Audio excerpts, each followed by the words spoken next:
Welcome.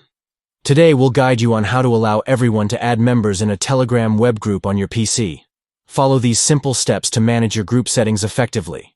To begin, open your web browser and go to web.telegram.org. Log into your Telegram account to access the web version of Telegram. Next, navigate to the group you want to modify. Click on the group name to enter the group's settings and management options. Within the group interface, locate the group name and click on it to access additional settings and controls.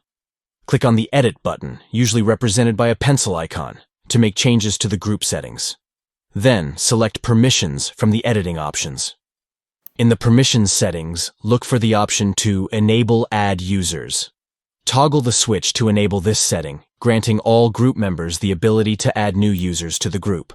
By enabling the Add Users permission, you are empowering all members to contribute to the growth and engagement of the group by inviting new users. Remember to save your changes by clicking on the Save or Update button to apply the new group settings effectively. Experiment with different settings to tailor the group experience to suit your community's needs and encourage active participation. Thank you for watching.